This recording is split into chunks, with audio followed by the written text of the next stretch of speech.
আমাদের সমাজে একটা আলোচনা আছে। আলোচনাটা কি? আলোচনাটা হচ্ছে এই সম্পদ, এই সম্পদ, এই সম্পদ, এরকম নানা কিছু। এবং এই আলোচনাটা কারা দেয়? যারা আসলে মানে কি বলবো, স্বার্থ সিদ্ধি করার নানা রকমের ধান্দাতে থাকে।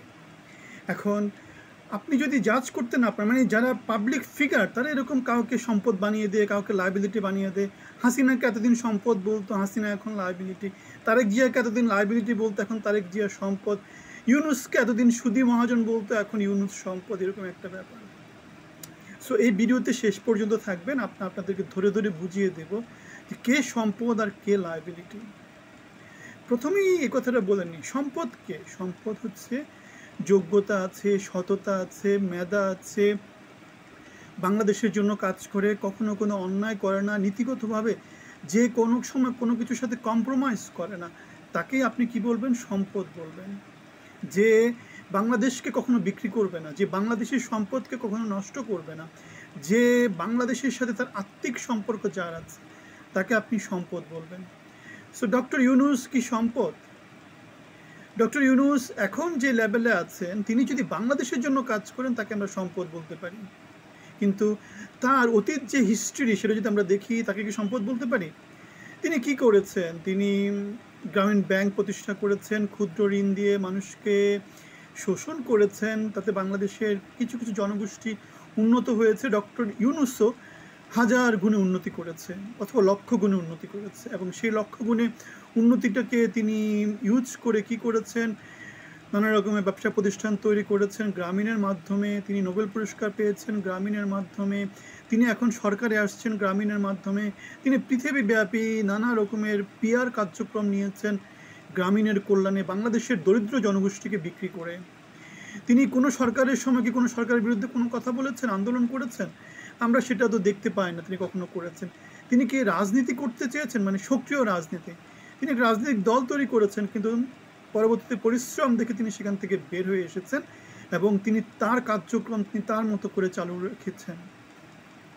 সো আমরা দেখতে পাচ্ছি তিনি বেসিক্যালি কখনো বাংলাদেশের রাজনীতি নিয়ে সরব ছিলেন না। তিনি যেটা করেছেন, নিজের কাজগুলো তিনি আখের গুছিয়ে নিয়েছেন। তিনি কলকবজা নেড়েছেন, মেশিনারিজ নেড়েছেন, এখানে একে কাজে লাগিয়েছেন, এখানে একে কাজে লাগিয়েছেন, আলটিমেটলি নিজের স্বার্থটা উদ্ধার করেছেন।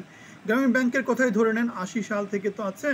সো এরশাদ সরকার, খালেদা সরকার, হাসিনা সরকার, সবার সাথেই তিনি লিয়াজো রেখে মোটামুটি তিনি তাঁর স্বার্থ ৬০ বছরে যেখানে গ্রামীণ ব্যাংক থেকে তার অবসর নেওয়ার কথা, তিনি সেটা ৭১ বছরে নিয়েছেন। এখন তার বয়স ৮৪ বছর, এখনও তিনি গ্রামীণের সাথেই আছেন। সো তিনি যা কিছু, তিনি তার সব কিছু হচ্ছে গ্রামীণ কেন্দ্রিক, বাংলাদেশ কেন্দ্রিক কোনো কিছু না। ঠিক আছে? সো ইউনুস সম্পদ, তিনি কিন্তু তিনি আরও বেশি করে বাংলাদেশের জন্য কাজ করতে পারতেন। তিনি বাংলাদেশকে শোষণ না করে বাংলাদেশের উন্নয়নে ভূমিকা রাখতে পারতেন।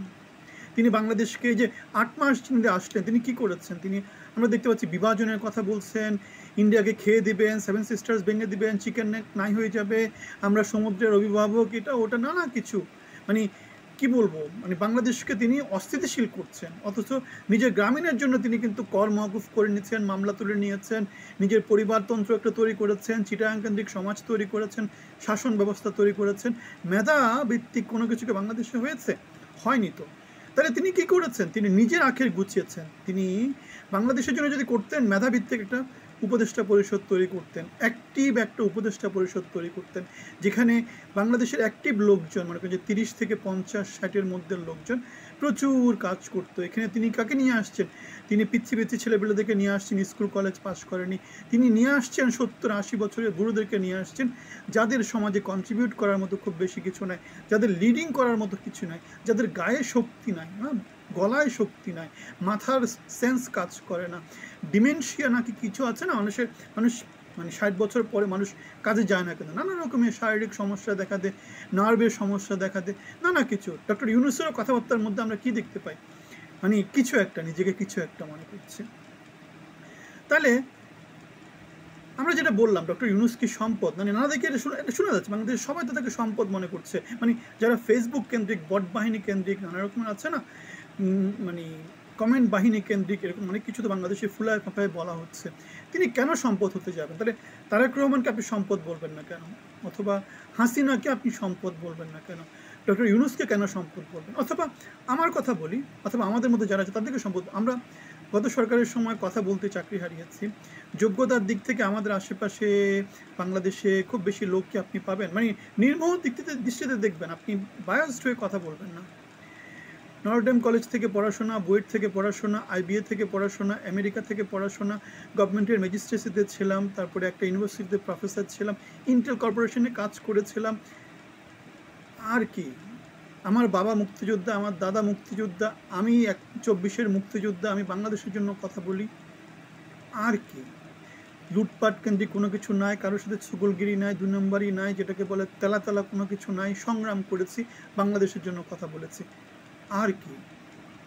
তাহলে আমরা লায়াবিলিটি ডক্টর ইউনূস সম্পদ, আমরা লায়াবিলিটি হাসিনা সম্পদ, আমরা লায়াবিলিটি অথবা মাহমুদুর রহমান মান্না যে ইউনূসকে সম্পদ বলেছে তিনি সম্পদ, আমরা লায়াবিলিটি অথবা নানা রকম পার্টিতে যারা যারা আছে সবাই সম্পদ। এই তো বাংলাদেশকে আমাদেরকে এইভাবেই জাজ করে, বাংলাদেশকে ইউনূসকে এইভাবেই জাজ করে, বাংলাদেশকে, বাংলাদেশের যারা সত্যিকার লিডার, সত্যিকার গুণীজন তাদেরকে এভাবেই জাজ করে। তাহলে তাহলে বাংলাদেশের পরিবর্তন হবে কীভাবে? পরিবর্তন হবে কীভাবে? মতামত জানাবেন, ভালো থাকবেন, ধন্যবাদ।